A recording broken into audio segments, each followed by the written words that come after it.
Aries 31 has traffic 2 o'clock, slightly above. Can you say aircraft type?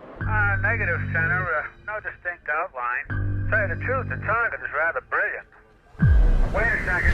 He's heading right for my windshield. The traffic is approaching head on. Ultra bright and really moving. And right by us, right now. That was really close. 31, do you wish to file a report of any kind of it? I wouldn't know what kind of report to file, center.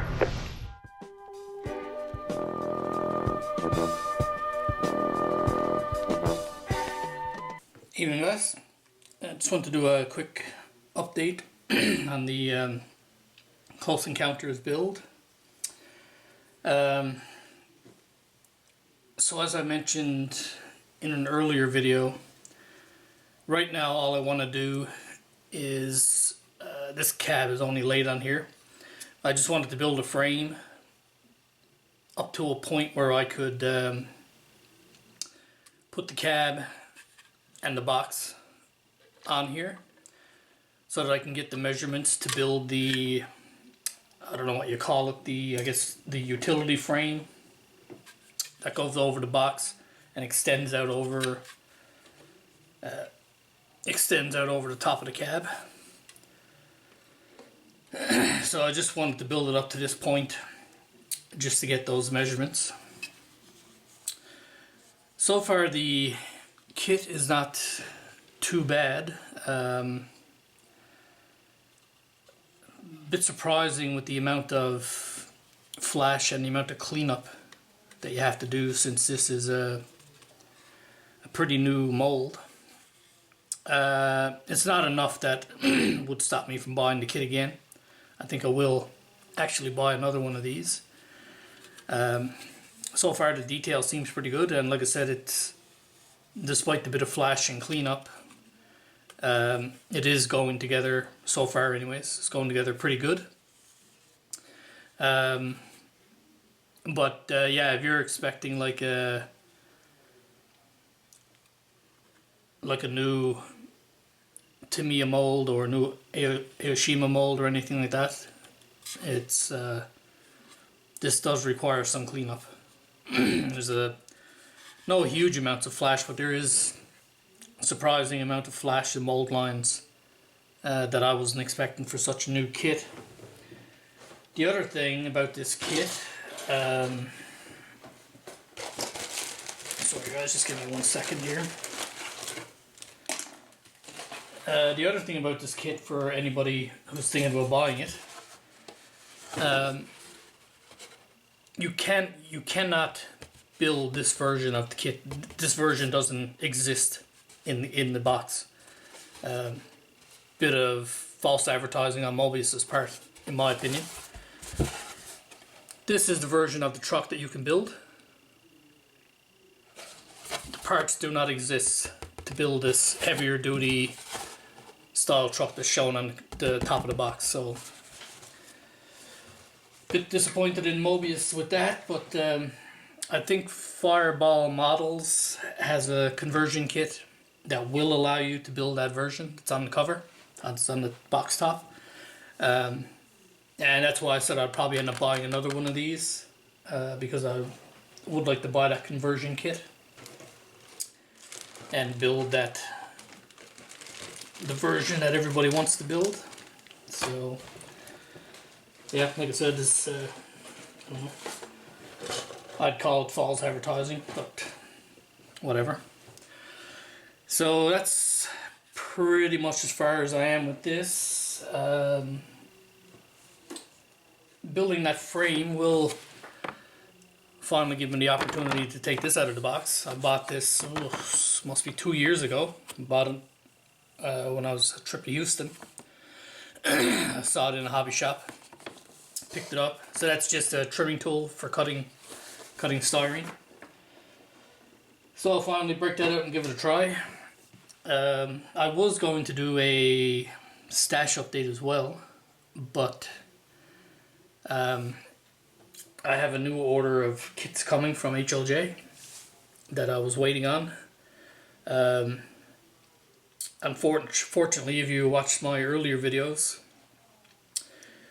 We had a significant blizzard here a week ago today actually, and the city is still under a state of emergency. It's supposed to be lifted tomorrow morning, finally. So there's been no mail delivery. I haven't been able to go into the office for over a week. I'm able to work from home, so I didn't get any days off. But I'm pretty much in the house for the past week, which is absolutely driving me insane. So tomorrow, that state of emergency is supposed to be lifted. They opened one day, I think it was Wednesday, I think it was. The grocery stores, gas stations, and convenience stores that sell household goods like the basics like bread, butter, milk, this sort of thing, they were allowed to open until 6 p.m.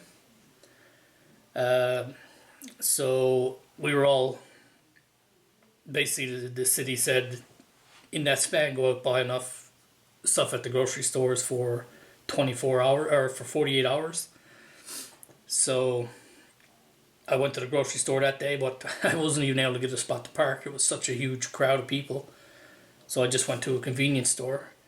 If I can find it, I'll pop up a video here after this video, if you're interested, that shows the huge amount of lineup and people that were at one grocery store.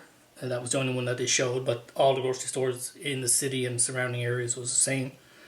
But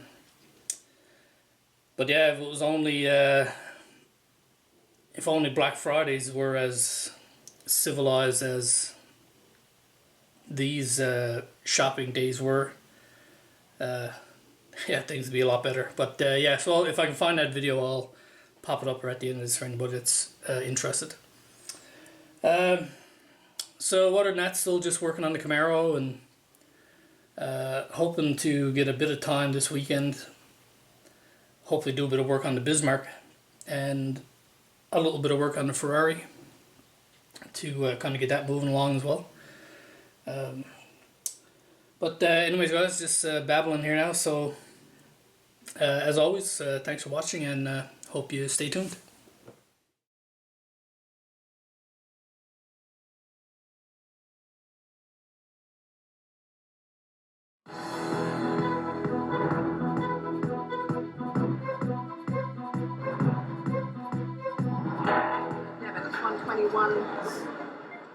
We're running very, very low on everything. No milk, breads. I've got a couple of friends that were in need, so I've got a list for those. Whatever I can get my hands on. We have 4 kids.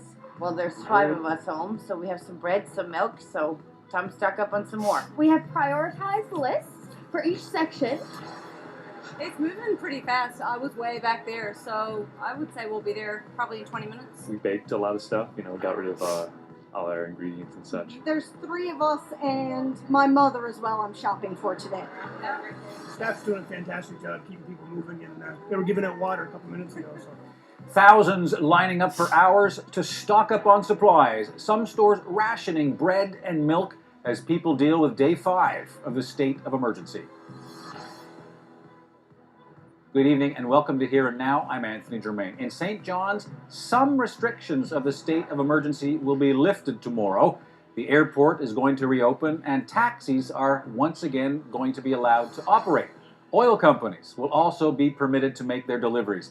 Now we're going to get into all of the latest details, but first, what we are witnessing today is unprecedented. Organized post-blizzard mayhem. This drone video shows how long the line was at the Sobeys location on Mary Meeting Road in St. John's. Just look at that. Thousands of people lined up at stores throughout the city as they opened for the first time. Bread, milk, and eggs, all the popular items, they went quickly. Here now, Zach Gowdy was at that Sobeys store today. So Zach, what was it like? What did you see? Well, Anthony, we witnessed a scene like so many in this ongoing story that people here have never experienced before. A neighborhood exodus as people descended on those grocery stores, and then the narrow store aisles choked with people and carts, and yet in spite of it all, people keeping their cool and preventing the commotion from descending into chaos. The lineup grew quickly, from dozens to hundreds to thousands. All over the central part of St. John's, people trudged through the narrow streets carrying bags and backpacks for what may be their one chance to stock up. Everything, whatever I can get my hands on. We have 4 kids, myself and my husband, and we've been snowed in since all of this. This is really the first time we've been able to get out and get anything. So 4 kids, gonna get what I can, really. It feels like I'm in a movie. It feels surreal. I mean, I've never seen anything like this before, and hopefully never again. I was not anticipating this. I thought it might be down to the exit over there, but to see it loop all the way through the parking lot is madness. I'm just glad everyone's being nice and civilized, like everything else in Newfoundland. When 10 o'clock came, this grocery store opened the doors and let everyone inside at once. It got people out of the cold, but led to a serious human traffic jam. The narrow grocery store aisles filled up. Bread, milk, eggs, and cheese went quick. Soon, grocery lists went out the window. And what's in your cart that you're pulling behind here? Pepsi, chips, and french fries for most of it. Is this what you came for, or whatever you could grab when you saw the scene? Whatever we could grab. Whatever I seen first. To be honest, I thought the store would be a little bit more organized, in the way to allowing certain number of people inside and out at once, instead of letting everybody in, at the same time. Now, we got this congestion here, so it is a little bit. People are armed with patience. Store employees started handing out bottled water and moved the crowds through the caches as quickly as possible. Despite the crush, people found a way to move aside for children, to make way for those with claustrophobia. The same spirit of community that has carried this city through the storm so far is holding. We didn't see anybody being disrespectful, or everybody was really nice. And what did you guys grab while you had the chance? Diapers. Diapers are the main reason we came. Diapers and some stuff to make baby food. So that's the priority. Now, things did get easier as the day went on. Many stores began limiting the number of people allowed inside at once. We heard from people shopping out later this afternoon that things were much, much clearer. But as many people exited those grocery stores, they faced yet another challenge, trying to navigate through heavy traffic and narrow streets to get those groceries home. This whole thing is running on goodwill. Today's grocery store situation certainly had the potential to devolve into something very serious, and now tomorrow the food stores will be permitted to open again. That same potential exists again. But the fact that we got through today without a serious incident speaks to how well people are weathering the storm so far. Reporting live in St. John's, I'm Zach Gowdy for Here and Now. Well, getting around to those stores certainly wasn't easy as vehicles clogged the roads, so taxi companies stepped in to help. Cease Here will have that story in just a bit.